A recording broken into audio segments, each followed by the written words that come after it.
Rescue operation continue. కేంద్రం నుంచి అవసరమైన అనుమతులు తీసుకోండి. ఎస్ఎల్బీసీ సహాయక చర్యలపై సీఎం రేవంత్ రెడ్డి ఆదేశాలంటూ ఇయ్యాలటికి కూడా రెస్క్యూ ఆపరేషన్ కొనసాగుతూనే ఉంది.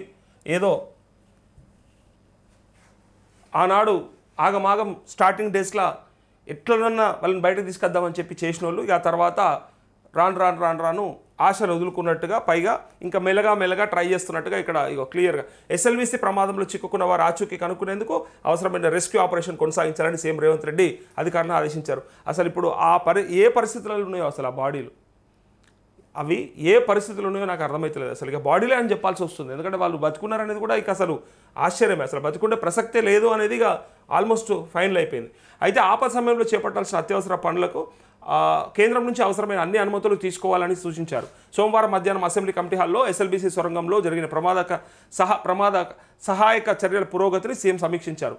సహాయక చర్యలు నిరంతరం దగ్గరుండి పర్యవేక్షించేందుకు ఐఏఎస్ అధికారి శివశంకర్ లోతేటిని ప్రత్యేక అధికారిగా నియమించాలని సీఎస్ ఆదేశించారు.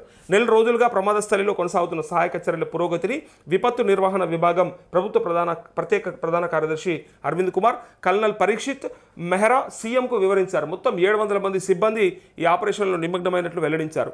ఎక్స్పర్ట్ కమిటీ సూచనల మేరకు పనులు కొనసాగించాలని సీఎం వారికి సూచించారు. సమావేశంలో మంత్రులు ఉత్తమ్ కుమార్ రెడ్డి, జూపల్లి కృష్ణారావు, పొంగులేటి శ్రీనివాసరెడ్డి, ప్రభుత్వ ప్రధాన కార్యదర్శి శాంతికుమారి తదితరులు పాల్గొన్నారంటూ కాగా ఎస్ఎల్బీసీలో రెస్క్యూ ఆపరేషన్ 32వ రోజుకు చేరుకుంది. నెల రోజులు అయిపోయింది, నెల దాటిపోయింది. అక్కడ ఇంకా అసలు ఆ బాడీలు కూడా ఆ బురదలో చిక్కుకుపోయి మరి అసలు దొరకట్లేదని చెప్పి వాళ్ళు అంటూ ఉన్నారు. కానీ ఇలా ఏ పరిస్థితుల్లో ఉన్నాయో అసలు ఆ కుటుంబ సభ్యులకి ఇక అసలు ఏమిస్తారనేది కూడా లేదు కదా, అక్కడ ఇవ్వడానికి కూడా ఏం లేదు ఇంకా పాపం.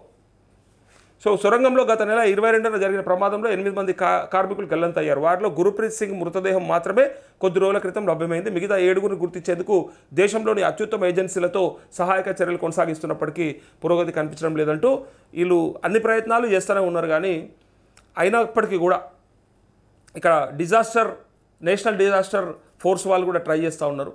అయినప్పటికీ ఈ క్యాడవర్ డాగ్స్ కూడా కేరళ నుంచి తెప్పించారు, యూపీ నుంచి అనుకుంటా ఆ ర్యాట్ హోల్ మైనర్స్ను కూడా తెప్పించారు. ఇట్లా రకరకాలుగా ఎన్ని ప్రయత్నాలు చేసినా కూడా అలా బాడీలు కానీ లేకపోతే అక్కడ అలా ఆచూకీ ఇంత కూడా లభ్యం దొరకలేదు. అందుకే ఇక వాళ్ళైతే ఎట్లాగూ చనిపోయిననే కన్ఫర్మేషన్ వచ్చిండ్రు కానీ ఎక్కడ వాళ్ళ బాడీలు అయితే తీయాలి కదా.